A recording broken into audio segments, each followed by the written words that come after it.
Yesaya 5 ayat 8 sampai 24 demikian. Sungguh celaka orang yang menyerobot rumah demi rumah dan merebut ladang demi ladang sehingga tidak ada lagi tempat bagi orang lain. Kamu membuat hanya dirimu sendiri yang mendiami negeri itu. Di telingaku terdengar sumpah Tuhan semesta alam. Sesungguhnya banyak rumah akan menjadi sunyi sepi. Rumah-rumah yang besar dan megah tidak akan ada penghuninya. Sesungguhnya kebun anggur yang luasnya 10 semet akan menghasilkan hanya 1 bat anggur dan 1 homer benih. Akan menghasilkan hanya 1 eva gandum. Sungguh celaka orang yang bangun pagi-pagi dan langsung mencari minuman keras, lalu duduk-duduk sampai malam hari, mabuk terbakar oleh anggur. Kecapi dan gambus, serbana dan suling, serta anggur menyertai pesta-pesta mereka. Tetapi perbuatan Tuhan tidak dipandang dan karya tangannya tidak dipedulikan. Sebab itu umatku harus pergi ke pembuangan. Karena mereka tidak mengerti apa-apa. Orang-orang yang mulia akan kelaparan dan khalayak ramai akan menderita kehausan. Sebab itu dunia orang mati akan membuka kerongkongannya lebar-lebar dan akan mengangakkan mulutnya tidak terhingga. Sehingga ke dalamnya lenyaplah kesemarakan dan keramaian Yerusalem, keriuhan dan kegirangan di kota itu. Maka manusia akan ditundukkan dan orang akan direndahkan. Ya, orang sombong akan direndahkan. Tetapi Tuhan semesta alam memang maha tinggi dalam keadilannya. Dan Allah yang maha kudus menyatakan kekudusannya dalam kebenarannya. Domba-domba akan makan rumput di sana seperti di padangnya sendiri. Anak-anak kambing akan mencari makan di reruntuhan rumah orang kaya. Sungguh celaka mereka yang memancing kesalahan dengan tali dusta dan dosa dengan tali pedati, yang berkata, baiklah Allah bersegera dan bergegas melakukan tindakannya supaya kita lihat. Baiklah rencana yang maha kudus Allah Israel mendekat dan terwujud supaya kita tahu. Sungguh celaka yang menyebut kejahatan itu baik dan kebaikan itu jahat, yang mengubah kegelapan menjadi terang dan terang menjadi kegelapan, yang mengubah pahit menjadi manis dan manis menjadi pahit. Sungguh celaka orang yang memandang dirinya bijaksana, yang menganggap dirinya pintar. Sungguh celaka orang yang jago minum dan juara dalam mencampur minuman keras, yang membenarkan orang fasik karena suap dan yang memungkiri hak orang benar. Sebab itu seperti lidah api memakan jerami dan seperti rumput kering habis lenyap dalam nyala api. Demikian akar-akar mereka akan membusuk dan kuntumnya bertebangan seperti abu. Karena mereka telah menolak pengajaran Tuhan semesta alam dan menista firman yang maha kudus Allah Israel. Sampai di sana yang berbahagia yang mau mendengarkan firman Tuhan, memelihara dengan melakukannya. Haleluya. Ibu Bapak yang dikasihi dan mengasihi Tuhan, yang segenerasi dengan saya ke atas, mungkin masih mengenal nyanyian Kus Plus. Bukan lautan, hanya kolam susu. Kail dan jala menghidupimu. Kalau kita menancapkan batang jadi pohon yang menghasilkan.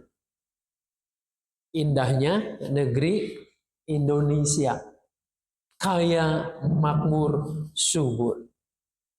Segalanya ada, baik hasil pertanian, laut, tambang, hutan, dan seterusnya.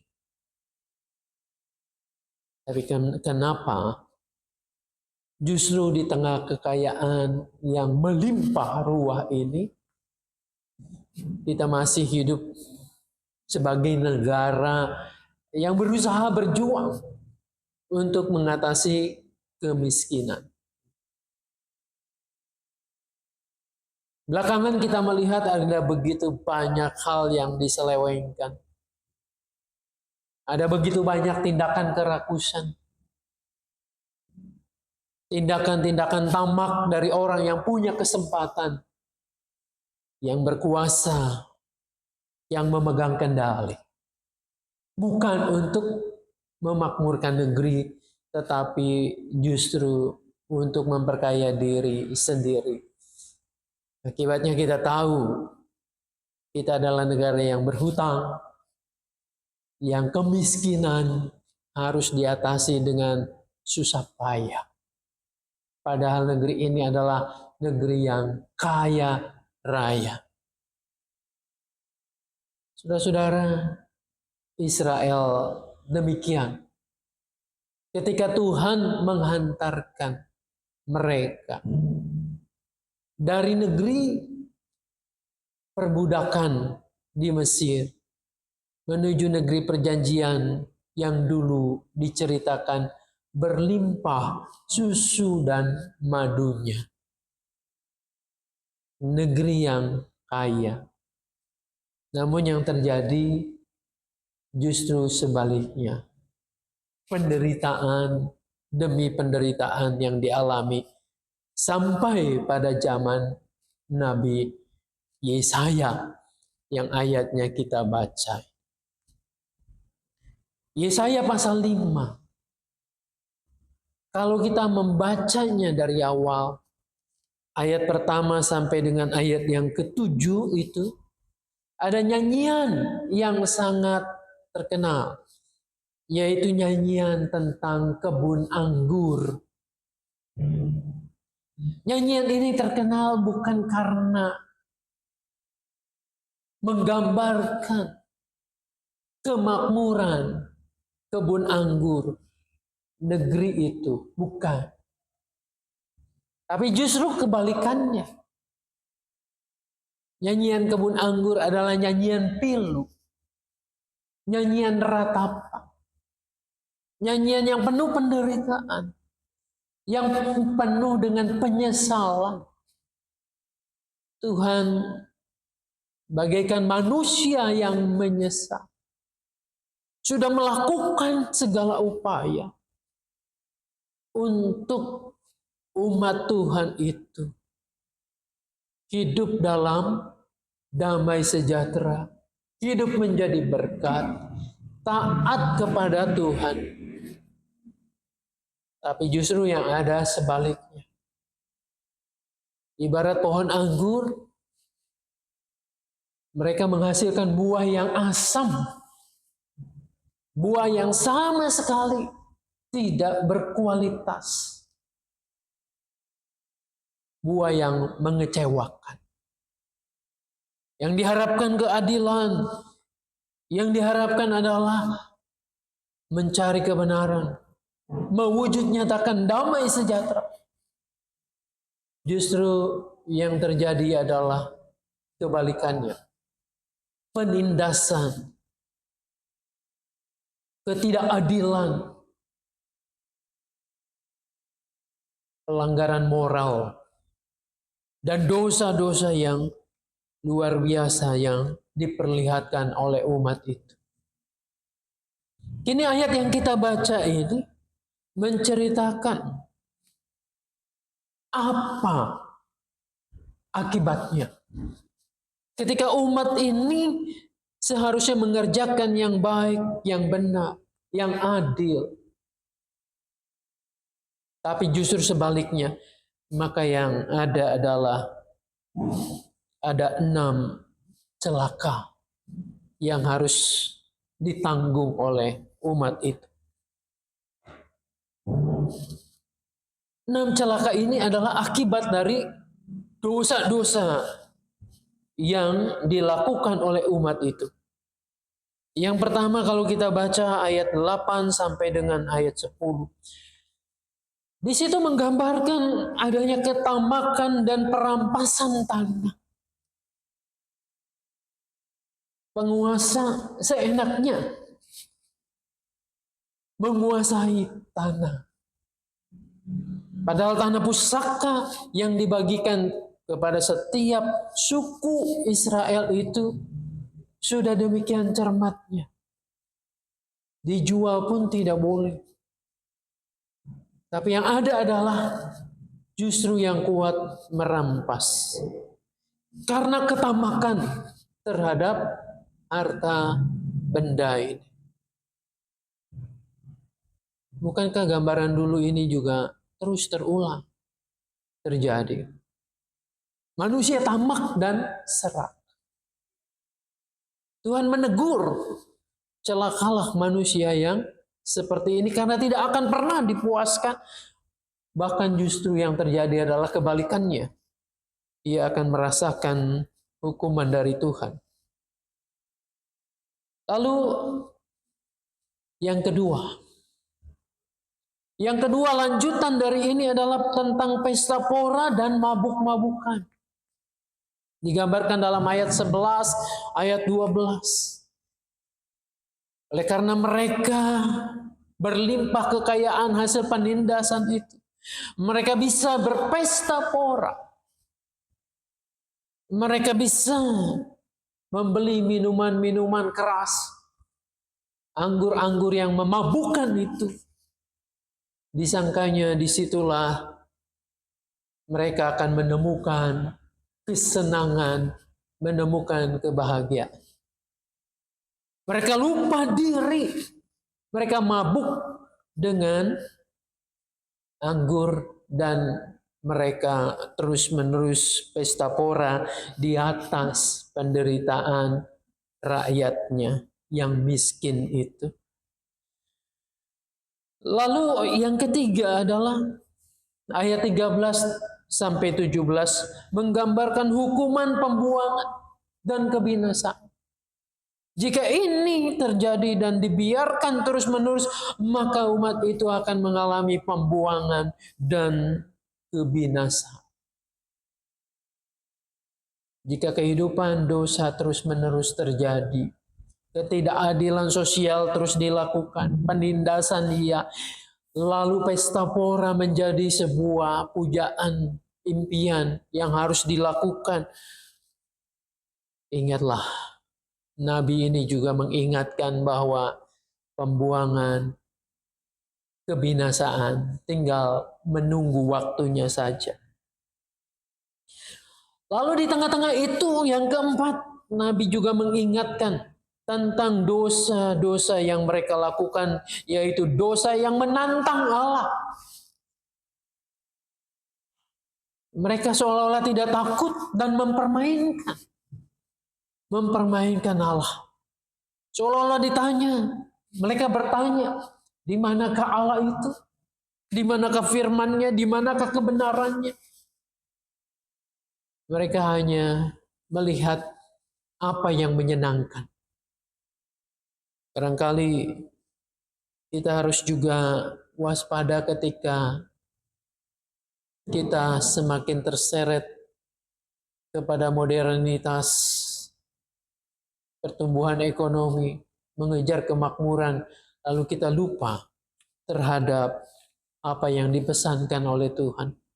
Menganggap sepele, menganggap firman Tuhan itu tidak ada gunanya untuk kehidupan masa kini. Mereka menantang Tuhan, dan yang terjadi kita tahu apa yang dialami oleh umat ini. Lalu yang kelima, mereka menyimpang dari moralitas yang baik. ayat 20 menceritakan itu. Menyebut yang jahat itu baik. Yang baik itu jahat. Ditukar balikkan.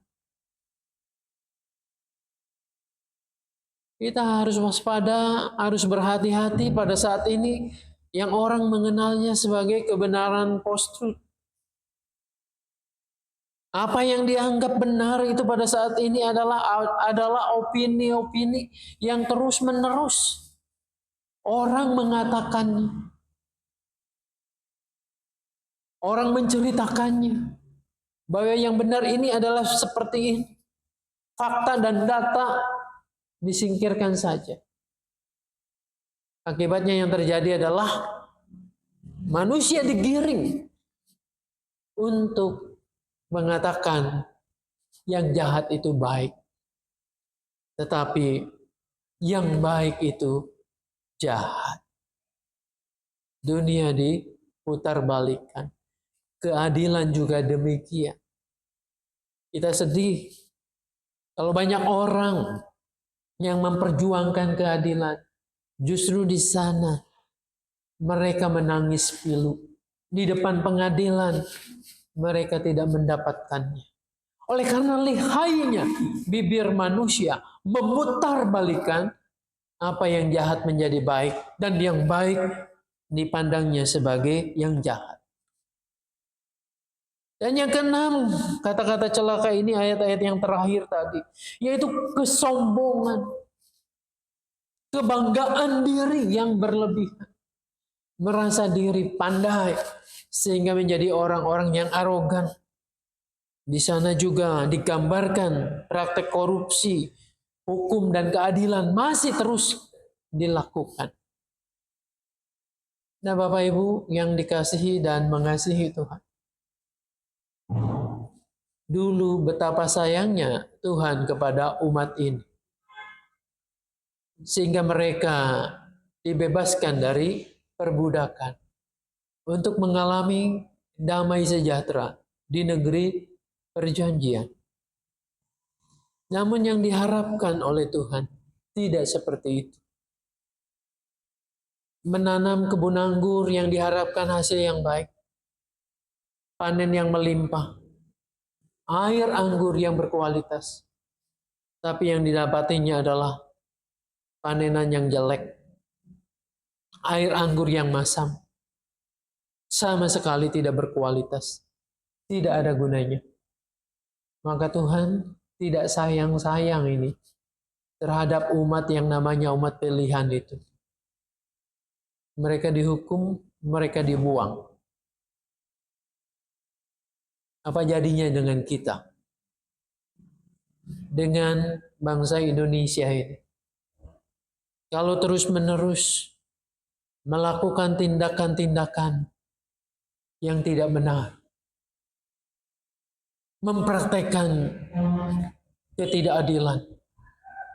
Mempertontonkan keserakahan, ketamakan, korupsi. Melecehkan kebenaran.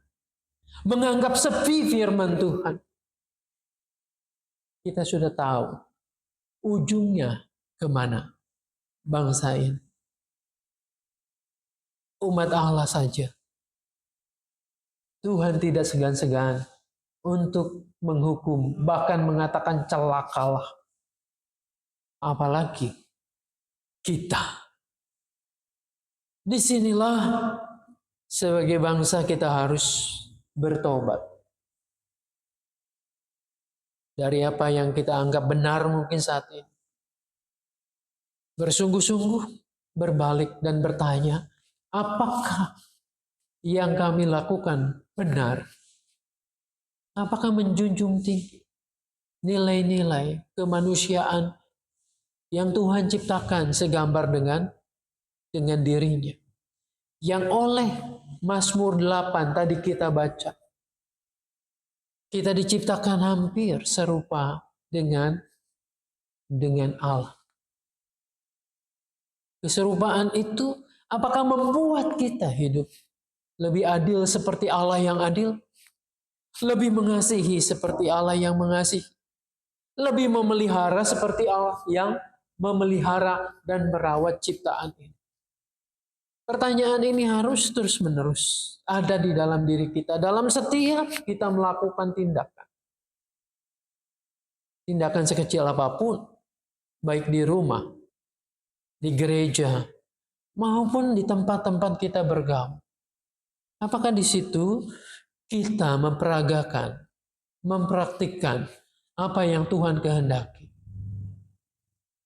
Membawa nilai-nilai yang baik, menghadirkan kedamaian, memberikan keadilan bukan hanya untuk diri sendiri, tapi dengan pihak-pihak orang-orang lain yang terutama yang terdekat dengan kita.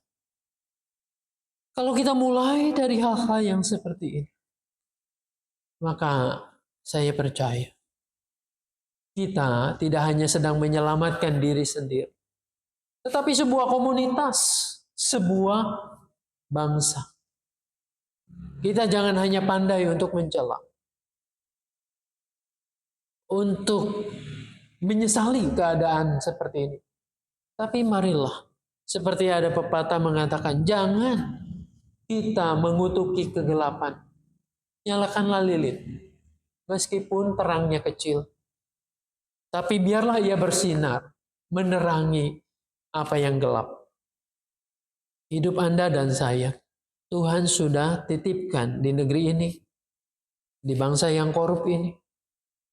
Jangan ikut-ikutan menjadi orang yang korup, menjadi orang yang tidak adil, menjadi orang yang bohong, menjadi orang yang memutarbalikkan kebenaran. Tapi mulailah kita menegakkan kebenaran, keadilan, memelihara keutuhan ciptaan dimulai dari diri sendiri. Tuhan Yesus menolong, memberkati kita. Amin.